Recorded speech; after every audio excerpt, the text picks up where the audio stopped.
আপনার শুবার ঘরের সাধারণ ওয়াইফাই রাউটারটি কি দেয়ালের ওপার থেকে আপনার গোপন ভিডিও বানাচ্ছে, নাকি কৃত্রিম বুদ্ধিমত্তার এই অদৃশ্য শক্তি যুদ্ধক্ষেত্রে পরিণত হয়েছে এক নির্মম গণহত্যাকারীতে?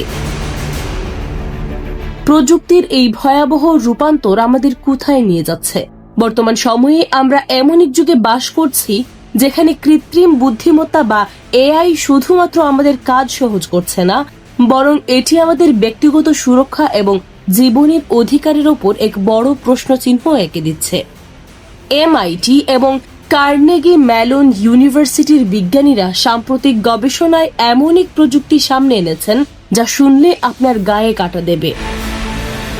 এতদিন আমরা জানতাম নজরদারির জন্য ক্যামেরা বা মাইক্রোফোন দরকার, কিন্তু বিজ্ঞানীরা দেখিয়েছেন যে আপনার ঘরের সাধারণ ওয়াইফাই রাউটারের অদৃশ্য রেডিও ফ্রিকোয়েন্সি ব্যবহার করেই দেয়ালের অপার থেকে আপনার উপর নজর রাখা সম্ভব। আপনি ঘরের ভেতরে হাঁটছেন, ঘুমাচ্ছেন, এমনকি আপনার নিঃশ্বাসের গতিবিধি কেমন সবকিছুই এই এআই ডিটেক্ট করতে পারে। কোনো ক্যামেরা ছাড়াই এই ফ্রিকোয়েন্সি বিশ্লেষণ করে মানুষের অবস্থানের প্রায় শতভাগ নির্ভুল সিলুয়েট বা ছবি তৈরি করা হচ্ছে, যা ব্যক্তিগত গোপনীয়তার কফিনে শেষ পেরেক ঠুকে দেওয়ার মতো। কিন্তু প্রযুক্তির এই আগ্রাসন কি শুধু আপনার ঘরের চার দেয়ালে আটকে আছে? মোটেও না। এই এআই প্রযুক্তির সবচেয়ে ভয়ঙ্কর রূপটি দেখা যাচ্ছে মধ্যপ্রাচ্যের যুদ্ধক্ষেত্রে। ইসরায়েল গাজায় হামাসের বিরুদ্ধে যুদ্ধে এমন কিছু এআই সিস্টেম ব্যবহার করছে যা যুদ্ধের সংজ্ঞাটাই পাল্টে দিয়েছে। তারা গসপেল নামে একটি এআই সিস্টেম ব্যবহার করছে টার্গেট নির্ধারণের জন্য। এই সিস্টেমটি স্বয়ংক্রিয়ভাবে 4টি ক্যাটাগরিতে টার্গেট ঠিক করে: সামরিক ঘাঁটি, আন্ডারগ্রাউন্ড টানেল, সন্দেহভাজনদের পারিবারিক বাড়ি এবং তথাকথিত পাওয়ার টার্গেট বা বহুতল আবাসিক ভবন। রিপোর্ট অনুযায়ী এই আবাসিক ভবনগুলো ধ্বংস করার মূল উদ্দেশ্যই হল সাধারণ বেসামরিক মানুষের উপর মানসিক চাপ সৃষ্টি করা। এখানেই শেষ নয়, নির্দিষ্ট ব্যক্তিদের হত্যা করার জন্য তারা ল্যাভেন্ডার নামক আরেকটি এআই প্রোগ্রাম ব্যবহার করছে। যুদ্ধের শুরুতে এই সিস্টেমটি প্রায় 37,000 মানুষকে টার্গেট হিসেবে চিহ্নিত করেছিল।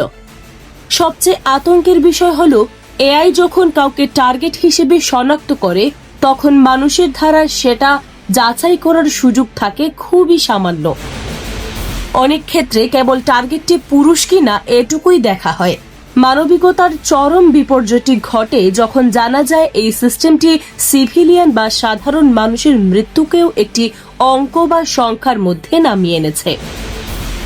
লেভেন্ডার সিস্টেমের নিয়ম অনুযায়ী একজন জুনিয়র হামাস সদস্যকে হত্যা করতে গিয়ে যদি 15 থেকে 20 জন সাধারণ মানুষ মারা যায়, তবুও সেটা অনুমোদনযোগ্য। আর সিনিয়র বা গুরুত্বপূর্ণ টার্গেটের ক্ষেত্রে এই সংখ্যা কিছু কিছু সময় 300 জন পর্যন্ত পৌঁছেছে। অর্থাৎ এআই আজ ঠিক করে দিচ্ছে কার বেঁচে থাকার অধিকার আছে আর কার নেই। যুক্তরাষ্ট্র 2023 সালে যুদ্ধক্ষেত্রে এআই ব্যবহারের নৈতিকতা নিয়ে একটি আন্তর্জাতিক নীতিমালা প্রকাশ করে, যেখানে 50টিরও বেশি দেশ স্বাক্ষর করলেও ইসরায়েল এতে স্বাক্ষর করেনি।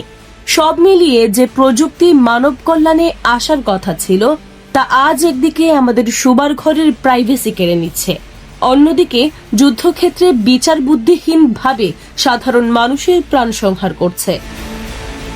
আমরা কি তবে যন্ত্রের দাসত্ব বরণ করছি, নাকি আমাদের নিজেদের তৈরি প্রযুক্তির হাতেই ধ্বংসের দিকে এগিয়ে যাচ্ছি? সময় এসেছে নতুন করে ভাবার।